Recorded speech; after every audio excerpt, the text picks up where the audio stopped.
The moon hung high in the inky black sky as the lone car sped down the deserted highway.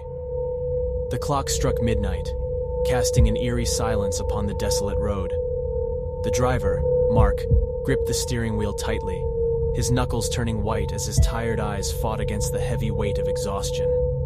Mark had been driving for hours, desperately trying to reach his destination before sunrise.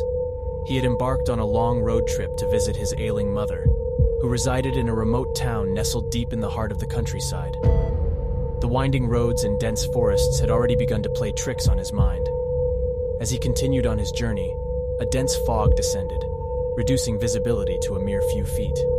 The yellow beam of his headlights struggled to cut through the thick mist, creating an eerie aura around the car. Mark's heart raced, and a shiver ran down his spine as he pressed harder on the gas pedal, eager to escape the creeping unease that settled upon him. Suddenly, his headlights illuminated a figure standing at the edge of the road. Mark's heart skipped a beat, and his foot instinctively slammed on the brakes. The tires screeched against the asphalt as the car came to an abrupt halt. His breath caught in his throat as he stared at the figure, a young woman with disheveled hair and tattered clothes. Her eyes held an expression of terror and desperation. Without hesitation, Mark rolled down the window, his voice quivering as he spoke. "Are you okay? Do you need help?" The woman's voice was barely a whisper as she pleaded, "Please, you have to help me. There's something out there. It's following me." Fear clutched at Mark's heart, but his instincts to help kicked in.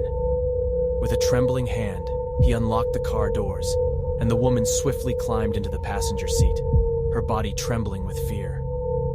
Mark revved the engine and accelerated, desperate to put distance between them and whatever lurked in the shadows. The car raced through the fog-shrouded road, the sound of their hurried breaths and pounding hearts filling the silence. Mark stole glances at the woman beside him, her wide eyes darting around, her body tensed with anticipation. Questions swirled in his mind, but he dared not break the silence that seemed to protect them from the unknown. As they continued their escape, the woman's trembling intensified, and she began to whimper softly. Mark's grip on the steering wheel tightened, his mind racing to comprehend the horror they faced. Thoughts of his own safety battled with the compassion in his heart. Without warning, the car's engine sputtered and died, leaving them engulfed in darkness. Panic set in as Mark desperately turned the key, attempting to revive the engine, but his efforts were futile, and the car remained lifeless. In the silence that followed, a bone-chilling howl pierced the night. Mark's blood ran cold as he realized they were no longer alone. The woman's terrified eyes locked with his, and they both knew their time was running out. Desperation took over as Mark fumbled for his phone, his shaking hands dialing 911. As he brought the phone to his ear, a raspy voice whispered through the speakers, "There's no use in calling for help. We're already here." Mark's heart pounded in his chest as he looked out into the darkness, his eyes straining to catch any sign of movement.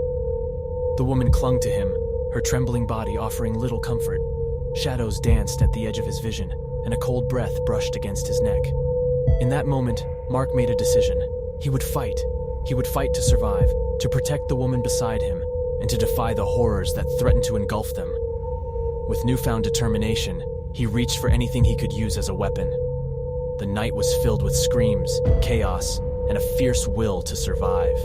Mark fought against the unseen forces, his adrenaline surging through his veins.